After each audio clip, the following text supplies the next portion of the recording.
Le jour où Hassan II a posé son cul sur le trône du Maroc, le Mossad est venu s'installer au Maroc. Ils ont peur. Mais c'est normal.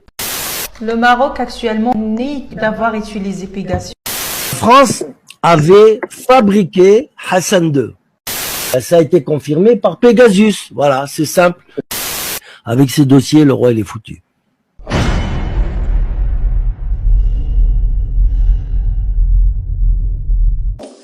L'exemple du Maroc est patent. Enfin, je veux dire, Hassan II, il a sabré le champagne lorsque Nasser a été défait en 67. Et ça, je le tiens d'un ami dont le père était gouverneur de Casablanca et qui était chargé de mission au Palais Royal. C'est un ami avec qui j'ai fait mes études. Donc,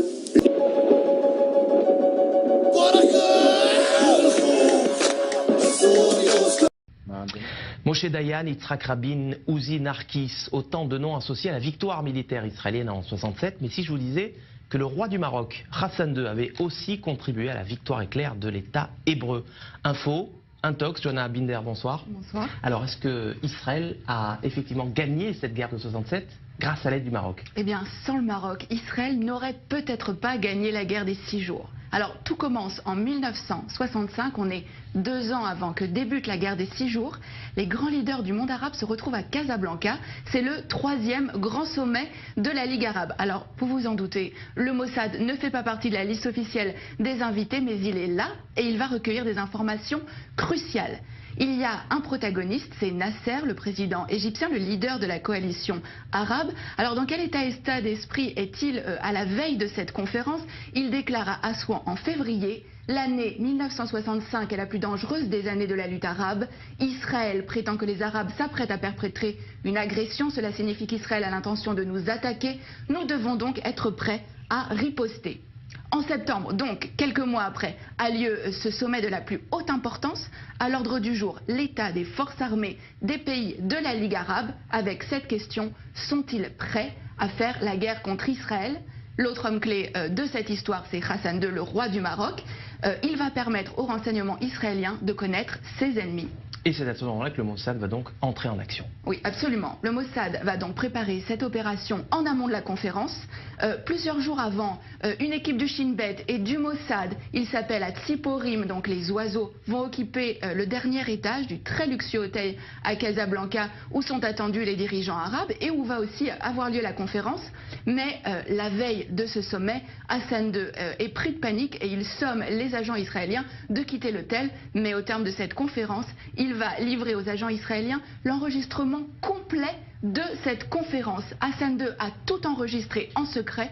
Il n'a pas confiance dans les invités de la Ligue arabe. C'est à peine croyable. Mais qu'est-ce que les Israéliens vont bien pouvoir découvrir sur ces cassettes? Alors, les enregistrements vont révéler qu'il est question de créer un commandement arabe unifié pour mener les hostilités contre Israël. Et le point crucial, c'est que les rangs arabes sont profondément divisés. On va pouvoir entendre des échanges extrêmement vifs entre Hussein de Jordanie, mais aussi Nasser.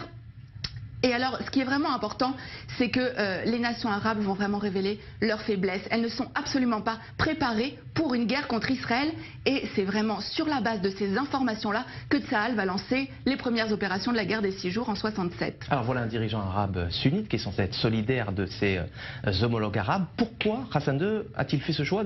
Qu'est-ce qui l'a motivé? Alors, ce qu'il faut savoir, c'est qu'avant déjà ce sommet, le Maroc et Israël entretenaient déjà des relations stratégiques. Hassan II avait accepté que des juifs marocains émigrent vers Israël, en échange de quoi Israël fournissait une aide logistique au Maroc, notamment en formant ses militaires.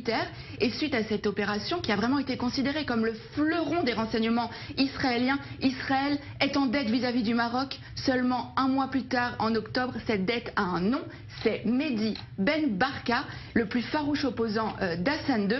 Le Mossad participe à l'opération Baba Batra. L'objectif, c'est faire disparaître absolument Ben Barka, Baba Batra aux initiales donc de Ben Barka, mais c'est aussi le nom d'un traité du Talmud. Le Maroc a donc été un allié indispensable à Israël dans la guerre des 6 jours, même si, on le voit bien, aucun cadeau n'est gratuit.